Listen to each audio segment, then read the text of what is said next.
Welcome back to the channel. This is Jeremy with Bob's Exotic Reptiles. We are going to be doing probably a three-part video on building a large rhino iguana enclosure for my girl here. And we do have two other iguanas that we're going to be putting in with her. So she's definitely outgrowing this one here. And here's some of the materials that we're going to start with.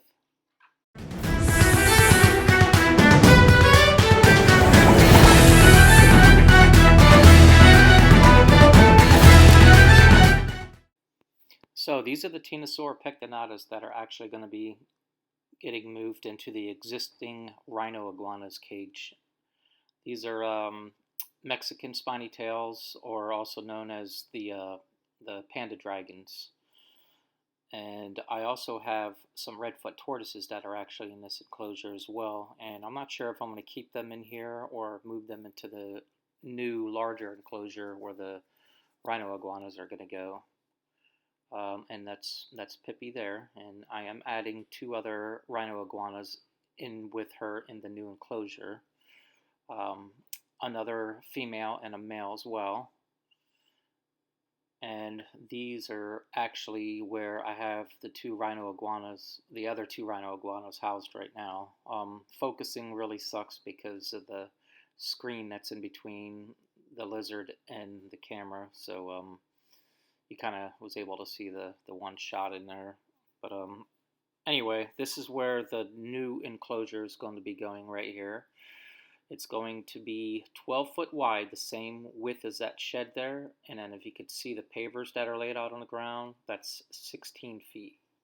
Okay, and so here, I got it in fast forward right now, but I'm doing the rabbiting and the dadoing on the 6x6 posts.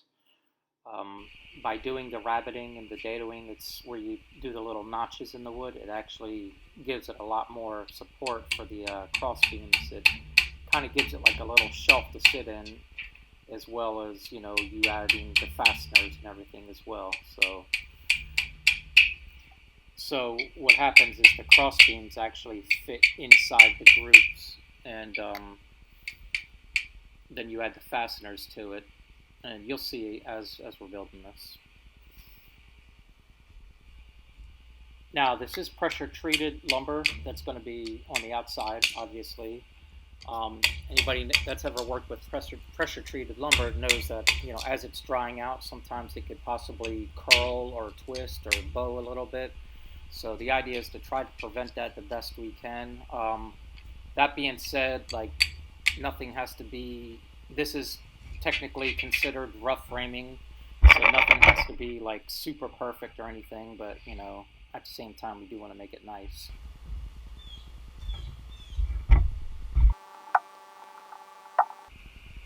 Okay, so basically what I'm doing here is just moving some of the beams around to get ready to assemble the sides.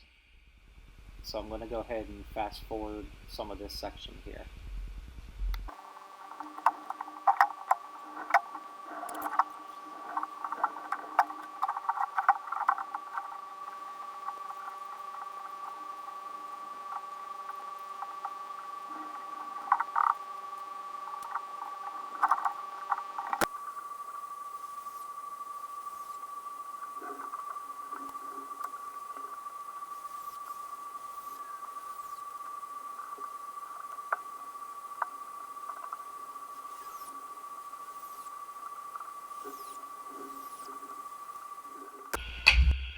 Okay, one thing I do want to apologize is I am using a GoPro here, so that's why I'm doing the voiceover. And there's a couple times where my GoPro battery would drain, or the amount of space I had on the card was used up and I was not aware of it at the time. So there's probably going to be a couple areas where you'll see a little extra done to the project, like you see in here, how I have the sides already set up on two of the ends. Anyways, I am now doing the rabbiting and dado, and these are not 6x6 posts, these are actually 2x6, which these will be attached to the existing shed, and you'll see how that works out.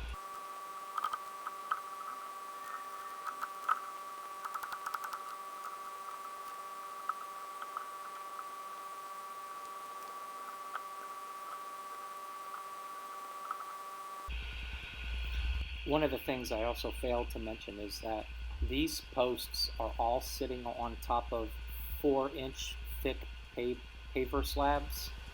The reason for that is because I'm actually going to add a couple yards of dirt and soil on the inside of the enclosure. That way when it rains, it'll have a place to drain off to instead of puddling up inside the enclosure.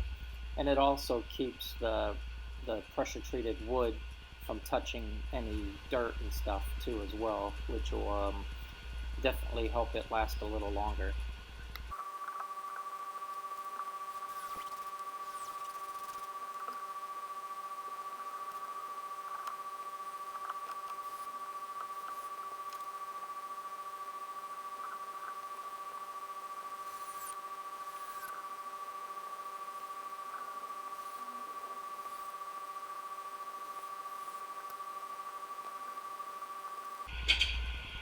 Okay, so now you could start to see the size of how big this is going to be. Again, like I said, it was 12 foot from the width of the shed by 16 foot long. So yeah, 12 by 16, and those posts are actually 8 foot tall, and then also being raised up on the 4-inch block. So you're talking 8 foot 4 inches.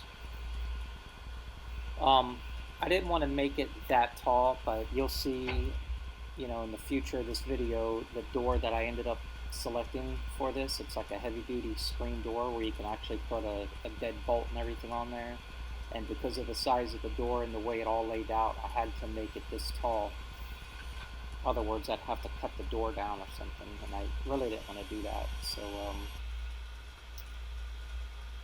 now what I'm going to do now is start to do my ridge roof. I'm actually doing a ridge roof on half of the side closest to the shed.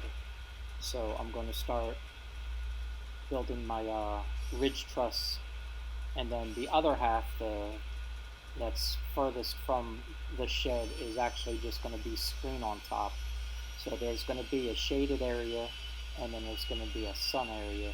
And of course the sides, the top section of all the sides is going to be screened, so they'll be getting some sun rays in through there as well, even in the shaded area. But there definitely will be shade for them to escape to if they want to get out of the hot sun.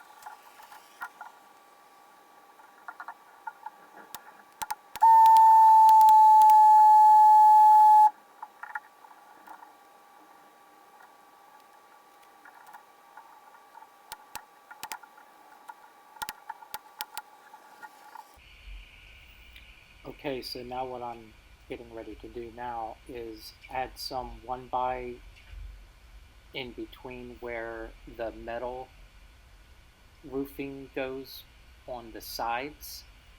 It's like that corrugated metal, and you'll see at the end of this clip here what I'm talking about. Now I'm actually putting 1x on either side of that. That way there's no sharp edges of the metal, so none of the animals can cut or hurt themselves. And I'm going to go ahead and fast forward all this, and you'll see at the end what I'm talking about.